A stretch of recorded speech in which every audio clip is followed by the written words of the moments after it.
Organizations are dynamics and open systems, and they influence the environmental factors.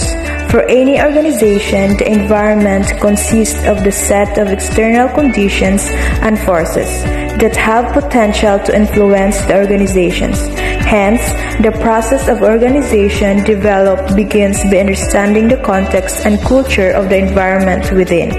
In this video highlights the importance of context and culture in the practice of audit, the economic, political, social, and technological factors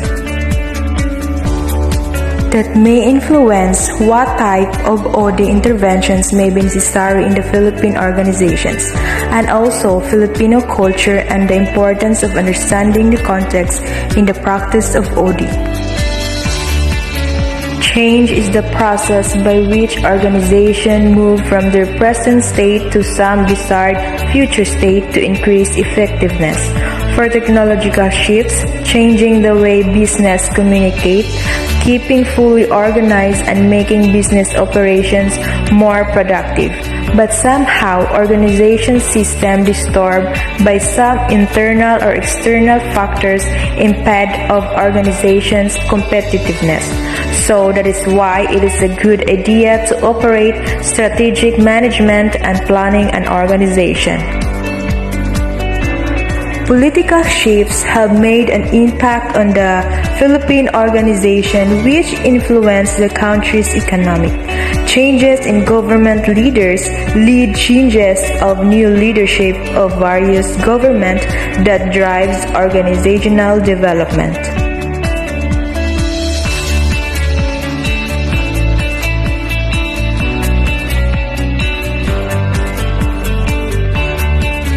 This highlights the role of OD in setting up performance management, learning and development, and compensation and reward systems to spur greater productivity and ensure quality. The country's competitiveness was manifested by transplanting and adapting new products and processes from the other country, rather than to focus on creating new products. That is why OD can play an important role in the institution and building culture innovation. Technology process is creating radical shifts in how organizations are managed. Work design, content of organization of one's work task, activities, relationships, and responsibility. Information and data analysis. The increased availability and massive amount of information is also changing how business are managed.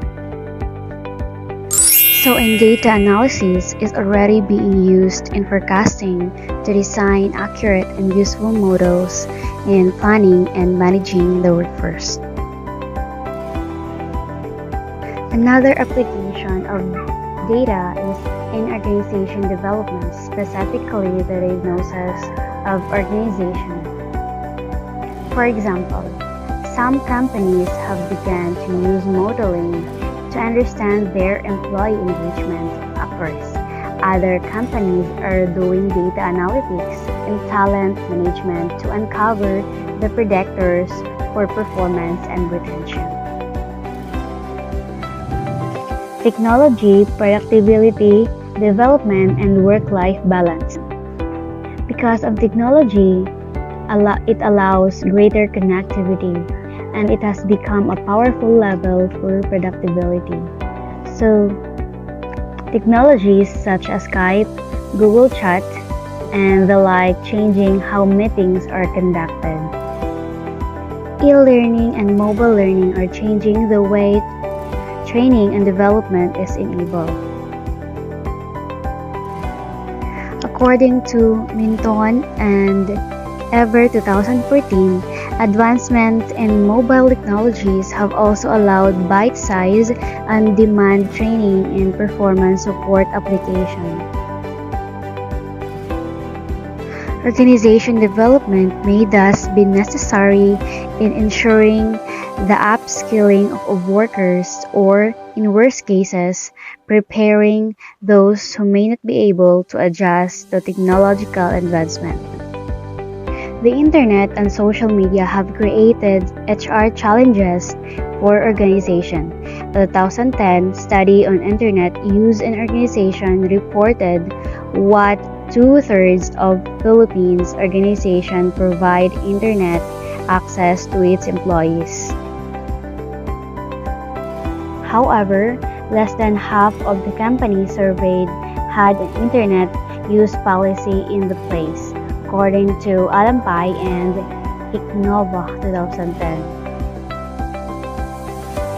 Another downside to greater connectivity is that it blurs boundaries between work and life. It may even create a more burnout among workers. Researchers have coined the term workplace telepressure to describe stress coming from the expectation that employees will respond immediately to a message from clients. There is evidence that workplace telepressure is associated with physical and cognitive burnout, psychological detachment, poor sleep quality, and absenteeism, according to Barber and Santuzzi 2015. Outsourcing effectively reduces the size of an organization and creates the need to hire services providers contractually.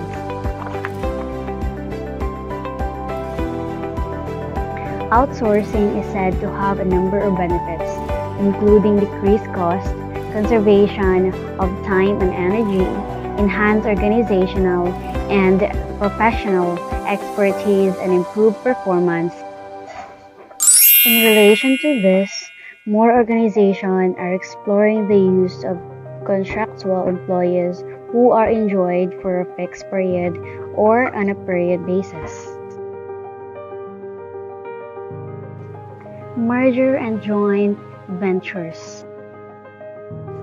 In developing countries such as Philippines, it increased investments in the company are welcome as this present opportunity to provide more employment.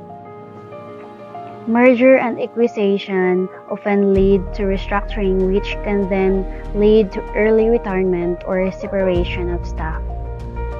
Culture building initiatives are also often important during mergers and acquisitions to build a unified culture that takes advantage of the strength of each organization. Local to global.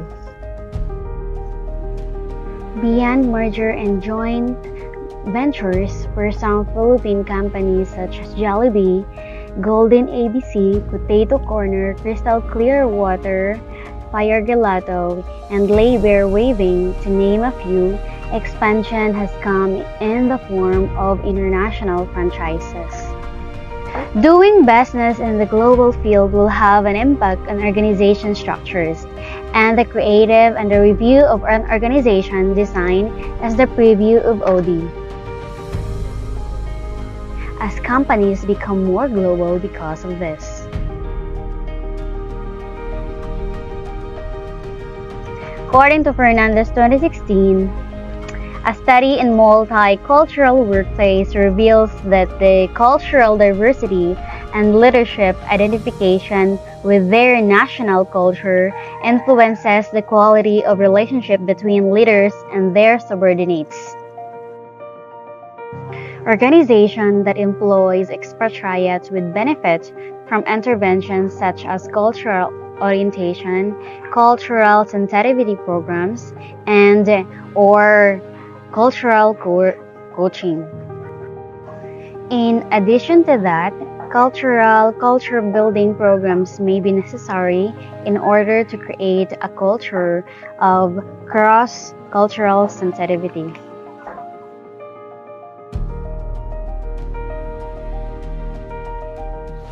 Diversity in the workplace. Beyond cultures, diversity in the workplace today may come in a number of forms, including race, generations, and abilities. General differences are becoming a concern for many local organizations. So these are the studies that will solve the concern for many local organizations regarding to generational differences. First is typically generations are categorized in terms of Gen Y or Millennials, Gen X, and Baby Boomers by Team Kalia 2014. Second is the study classified Filipino workers into digital natives and digital immigrants. Digital natives, it is a person who grew up with the presence of digital technology. Digital immigrants is the person born before the widespread use of digital technology by Ignatius and Michanova 2014.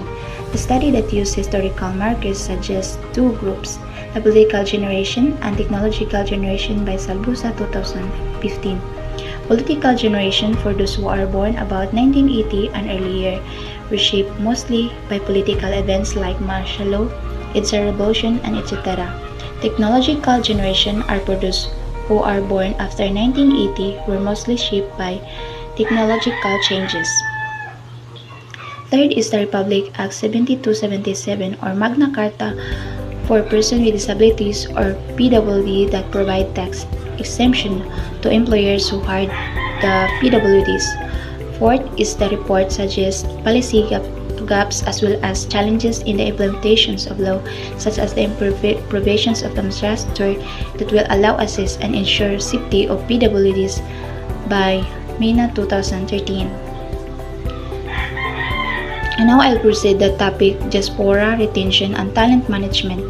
Filipino seafarers were hired to man the ship plying the Manila-Acapulco route. Today, 47% of overseas labor is composed of service workers, followed by production, transport, and laborers, 27%. However, 1/5 are professional and technical workers by Oberta and Abrigo 2019. Next is a study by Society for Human Resources Management identified the war for talent as one of the trends affecting strategic human resource management SHRM by Minton Eversole 2014. Ethics and integrity. The past decade has seen an increased focus in ensuring integrity in Philippines organizations.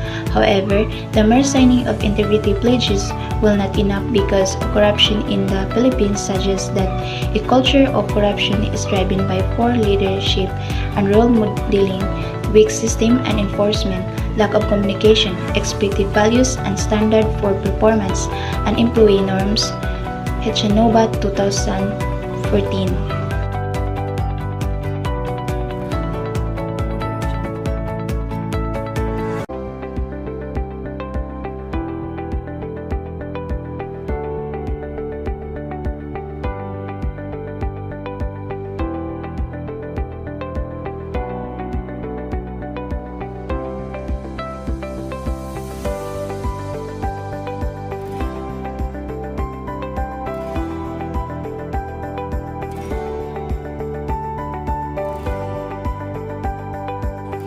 Orientation towards authority.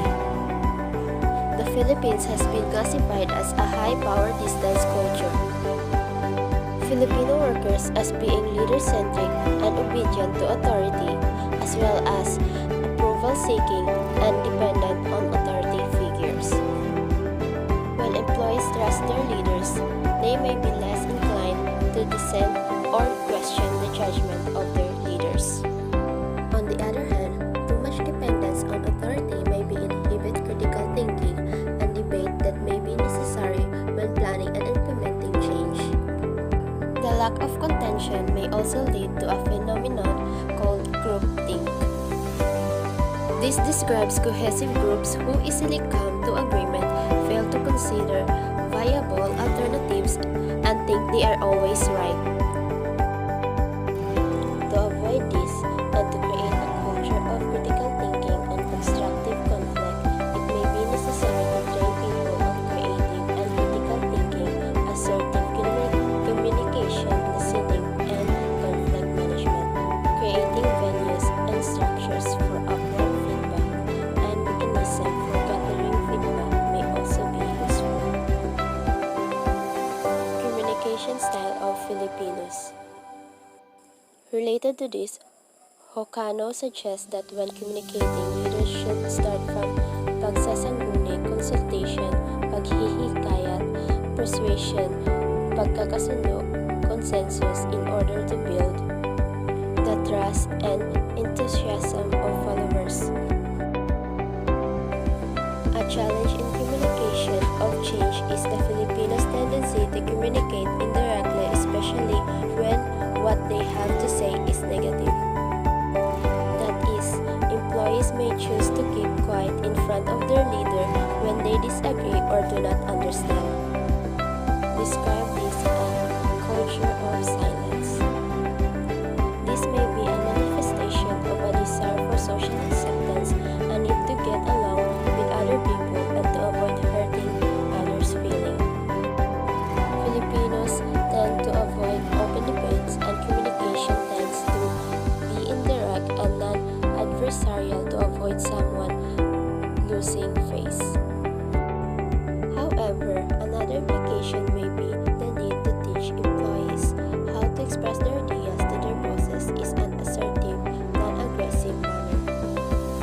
Programs that may be useful would be communication skills and managing their relation with their boss. Study also observed that Filipino companies that have successfully transformed take a system approach to change to implement a multifaceted interventions that are both short and long term. Study describes Filipinos' orientation as short rather than long term. Another study suggests Filipino business leaders are not as strong in strategic judgment compared to global leaders. In addition, it may be important to develop the competencies of organization leaders to think strategically and long term.